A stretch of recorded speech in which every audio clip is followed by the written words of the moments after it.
And I'm wishing you the warmest welcome to a new perspective, a podcast that talks about gender-based violence. Today, we will be joined by our guest, Ema, to address this sensitive yet widespread issue about new forms of cyber violence, a widespread reality. Hello, Ema. Thank you for being with us. Hello, thank you for the invitation. Can you tell us, in your opinion, what is cyber violence? What type of cyber violence exists? So yes, cyber violence is any form of violence, meaning psychological, emotional, or sometimes even threats of physical violence that is perpetrated or performed through digital technologies. This includes smartphones, social media, dating apps, and gaming platforms. It's important to understand that the harm is very real, even if it doesn't leave physical scars. The types are numerous and evolving, but some of the most common include cyber harassment and cyber stalking, meaning the relentless sending of threatening or abusive messages or using technology to monitor, track, and intimidate someone. The second one is non-consensual image sharing. This is about sharing intimate or sexual images or even videos of a person without their consent. This is a devastating form of abuse aimed at humiliation and control. The next one is doxing, which is publishing someone's private, identifying information online, like their home address, workplace, or phone number, with malicious intent, putting them at serious risk. Then we have impersonation and identity theft. This means creating fake profiles to damage a person's reputation, harass their friends, or scam others in their name.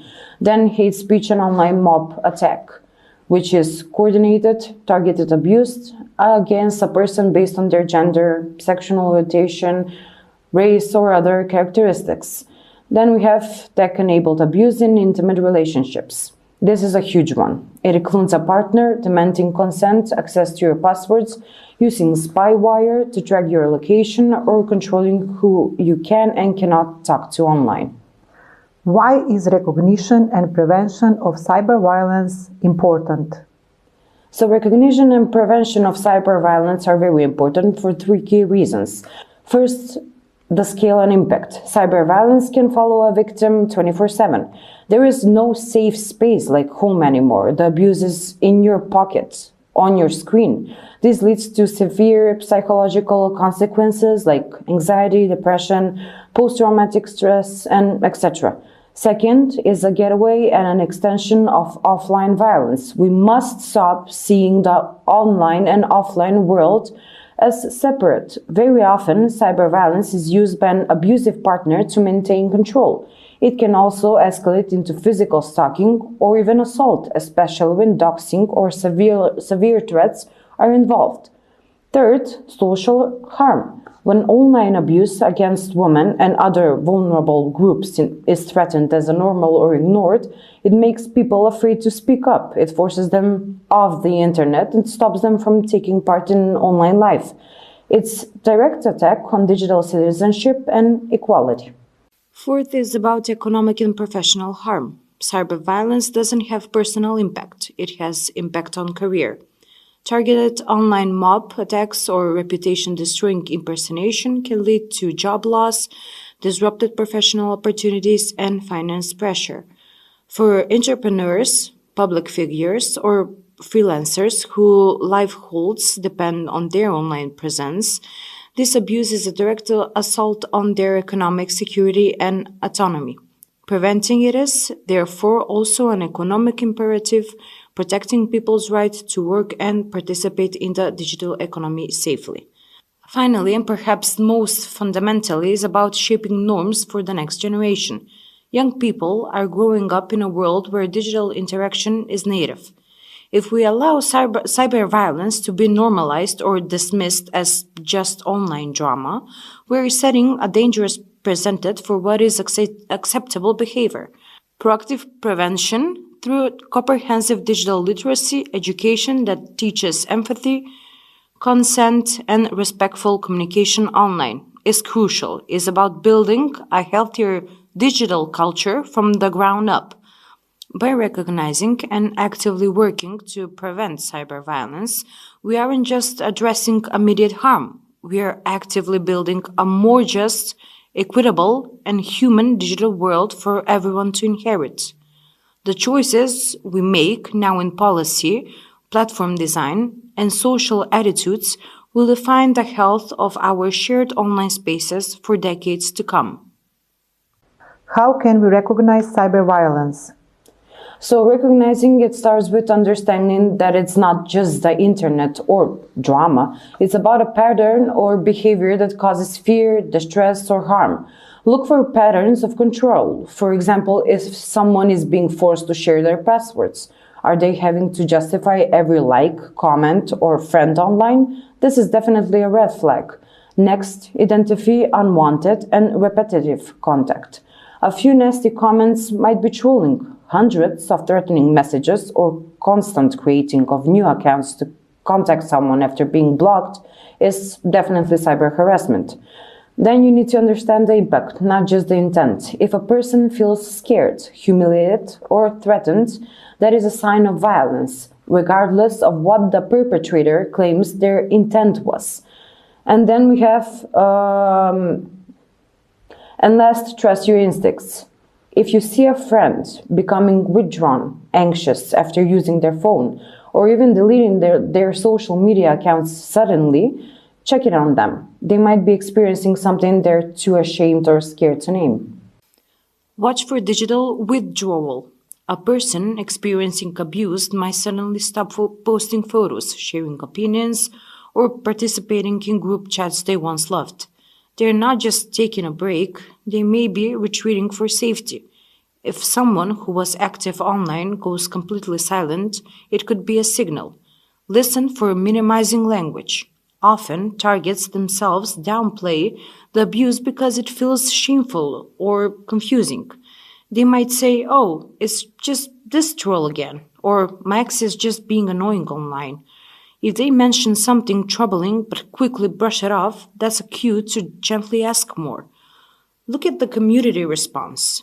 Sometimes the abuse isn't just from one person, but is enabled by a group. Are others laughing along with the cruel jokes, sharing someone's private information further, or staying silent when they see harassment?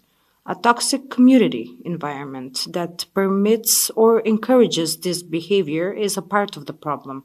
Recognizing it means seeing the whole ecosystem, not just the main aggressor. By expanding our view, we see that cyberviolence leaves traces not just on a victim's devices, but in their behavior, their time, and their community. When we learn to spot these signs, we become better equipped to offer support and say, "I see what's happening, this isn't okay, and you're not alone." Recognizing cyberviolence isn't just about the target seeing it. It's also about us, friends, family, colleagues, knowing the signs so we can help. Can you tell us about some European directives on this issue? Absolutely. The most significant recent development in the EU Directive on Combating Violence Against Women and Domestic Violence, which was formally adopted in 2024. This is a landmark piece of legislation because it specifically criminalizes several forms of cyberviolence across the entire European Union. Before this, there was the Directive on Combating the Sexual Abuse and Sexual Exploitation of Children, which addresses online grooming and the distribution of child sexual abuse material. The new directive builds on this by focusing specifically on violence against women, filling a massive legal gap. In your opinion, to what extent do European countries comply with these directives? So this is the crucial next step. The new directive sets a high standard, but it is now up to the member states to transpose it into their national laws. Right now, some countries have strong laws against online harassment, but many others do not. The challenge is ensuring consistent implementation. There is a need for adequate training, proper resources, and victim support. So, the directive provides a powerful framework, but the real work of compliance is just beginning. Could you share some advice with our audience? Of course. My advice for everyone, whether they're a potential victim, a friend, or just an online citizen. And if you're experiencing, you're not to blame. Document everything, report and block, and seek support. For all of us as a community, be part of the solution, the power of belief, and definitely spread awareness. The digital world is our new public square. We all have a right to be there safely and without fear. For all of us as a community, that active role is our most powerful tool. But let's just get even more specific. Practice the pause before you share, before you retweet, share a screenshot, or comment on a potentially sensitive post. Then pause. Ask yourself, am I amplifying a harmful narrative or exposing someone to a mob?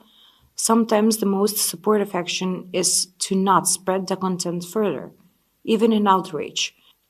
Then promote safer spaces. For example, if you're in online groups, gaming communities, or workplace chats, encourage and help enforce clear, compassionate community guidelines.